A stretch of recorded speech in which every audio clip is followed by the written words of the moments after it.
మనం లాస్ట్ వీడియోలో past happen గురించి క్లియర్‌గా చెప్పుకున్నాము. ఒక పాస్ట్ స్టేట్మెంట్ ఎలా చెప్పాలి, ఒక నెగెటివ్ స్టేట్మెంట్ ఎలా చెప్పాలి, హ్యాడ్ తోటిని మనం పాస్ట్ స్టేట్మెంట్ ఎలా చెప్పాలి, నెగెటివ్ స్టేట్మెంట్ ఎలా చెప్పాలో క్లియర్‌గా తెలుసుకున్నాం.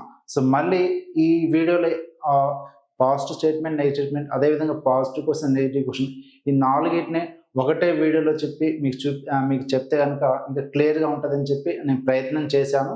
సో, ఒకసారి చూద్దాం. మనం ప్రీవియస్‌గా నేర్చుకుంది ఒకసారి రిపీట్ చేస్తున్నాను. గతంలో కలిగి ఉండేవాళ్ళం అని చెప్పాల్సి వచ్చినప్పుడు ఏం వాడాలండి? గజం కేవలం 4,500 రూపాయలతో 165 గజాల భూమి కేవలం 8 లక్షలు మాత్రమే. హ్యాడ్ వాడాలి. ఏది కలిగి ఉంటే అది వీటిలో. So, I had bicycle in my childhood. ఇక్కడ ప్లేస్ సరిపోలేదని చెప్పి నేను షార్ట్‌కట్‌లో రాశాను. I had bicycle in my childhood. నా చిన్నతనం నాకు బైసికిల్ ఉండేది అని చెప్తున్నాను. అదే మనం కరోనా కలిగి ఉండేవాళ్ళం లాస్ట్ ఇయర్.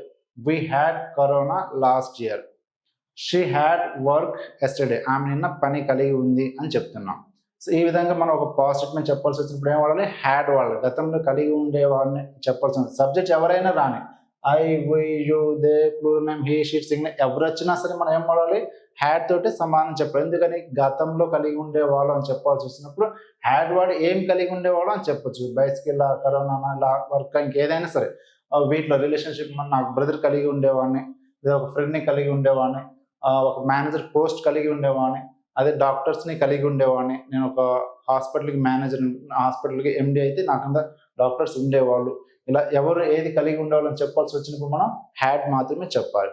అదేవిధంగా నెగటివ్ స్టేట్మెంట్ చెప్పాలి. ఓకే, సో నా చిన్నతనం నాకు బైసికిల్ కలిగి ఉండేవాడిని కాదు అని చెప్పాల్సి వచ్చినప్పుడు ఎలా వాడాలి? స్ట్రక్చర్ చూసుకోండి. Subject plus did not plus have plus object అనమాట. సో డిడ్ నాట్కి షార్ట్ కట్ ఫామ్ ఏంటి? డిడింట్ అనమాట. So I didn't have bicycle in my childhood అని చెప్పాలి. అంతేగాని I didn't had bicycle in my childhood అని చెప్పకూడదు. Okay, I didn't have bicycle in my childhood. So we had corona అని చెప్పాం. Corona కలిగి ఉండేవాళ్ళం లాస్ట్ అని చెప్పాం. అదే కరోనా కలిగి ఉండేవాళ్ళం కాదు అన్నప్పుడు we didn't have corona last అని చెప్పాలి. She had work yesterday. ఆమె నిన్న పని కలిగి ఉంది.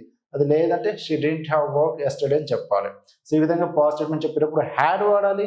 నెగిటివ్ స్టేట్మెంట్ చెప్పేటప్పుడు డిడ్ నాట్ హ్యావ్ వాడాలి. అది బాగా గుర్తుపెట్టుకోవాలి. సో ఇప్పటివరకు మన స్టేట్మెంట్ చెప్పే విధానం ప్రయత్నించాము. నెగిటివ్ స్టేట్మెంట్ ఎలా చెప్పాలో ప్రయత్నించాం. ఓకేనా? గతంలో కలిగి ఉండేవాళ్ళం కాదు అని చెప్పి ఎలా నేర్చుకున్నాం క్లియర్గా. ఇప్పుడు మన క్వశ్చన్ అడగడం చూడాలి. నీ చిన్నతనంలో బైసికిల్ నీకు ఉండేదా అని చెప్పి క్వశ్చన్ అడగాలి. అది ఎలా అడగాలి? ఓకేనా? సో ఎలా అడగంటే పాజిటివ్ క్వశ్చన్ చూడండి. డిడ్ సాయంతో అడగాలి. ఇప్పుడు హెల్పింగ్ వర్బ్ సహాయంతో అడగాలి. Did plus subject plus have plus object తీసుకుని మనం క్వశ్చన్ అడగాలి. సో ఆ క్వశ్చన్ అడగడానికి స్టేట్మెంట్ చెప్పడానికి డిఫరెన్స్ ఏంటంటే మనం కలిగి ఉండే వాళ్ళ స్టేట్మెంట్ చెప్పాల్సి వచ్చిన సబ్జెక్ట్తో స్టార్ట్ చేయాలి.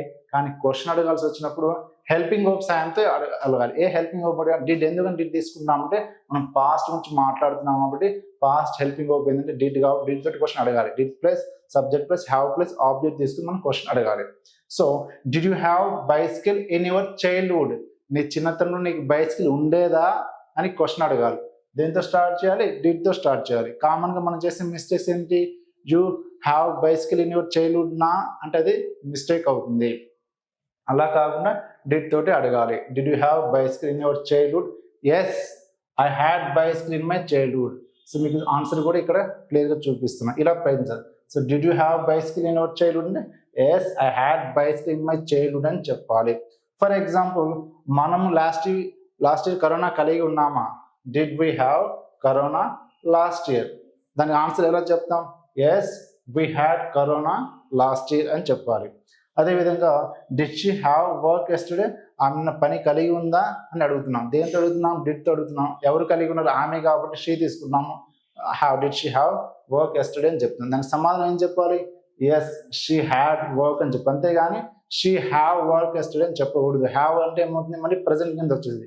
ఆన్సర్ చెప్పేటప్పుడు హ్యాడే వాడాలి. అది గుర్తుపెట్టుకోవాలి. ఓకేనా?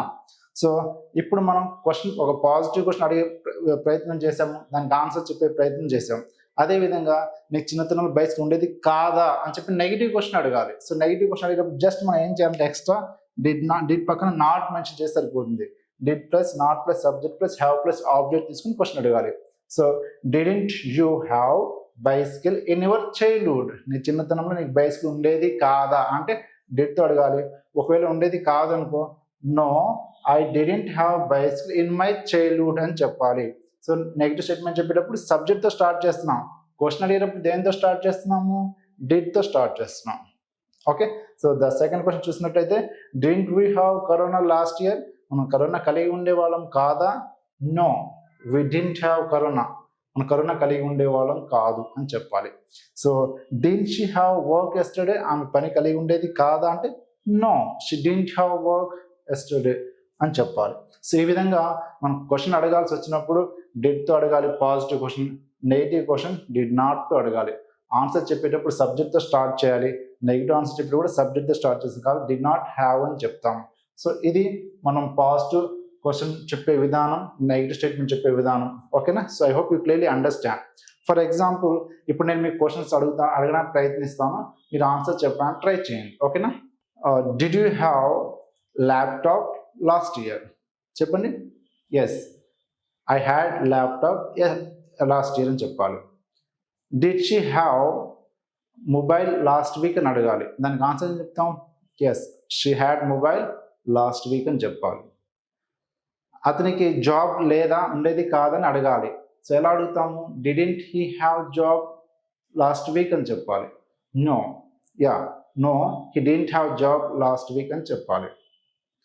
అదే మోదీకి ప్రైమ్ మినిస్టర్ పదవి ఉండేదా 2013లో అని చెప్పి అడగాలి. How can we ask? Did Modi have PM post in 2013 అని అడగాలి. దాని సమాధానం ఎలా చెప్తాం? ట్రై చేయండి. Yes Modi had prime minister post in 2013. Okay, అది అలా పాజిటివ్ చెప్పాల్సి వస్తే, అదే మీరు నెగిటివ్ చెప్పాల్సి వస్తే కనుక నెగిటివ్ క్వశ్చన్కి ఎలా చెప్తాం అంటే no Modi didn't have PM post in 2013 అని చెప్పాలి. సో ఇక్కడ నేను ఏం చెప్పదలుచుకున్నా అంటే ఒక పాజిటివ్ క్వశ్చన్ అడిగినప్పుడు పాజిటివ్ ఆన్సర్ అని ఇవ్వచ్చు, నెగిటివ్ ఆన్సర్ అని ఇవ్వచ్చు depending on the situation. For example did you have bicycle in your childhood అని చెప్పి ఒక క్వశ్చన్ అడిగాను. ఒకవేళ మీకు ఉండేదనుకో ఇప్పుడు ఎలా చెప్తాం? Yes I had bicycle in my childhood అని చెప్పాలి.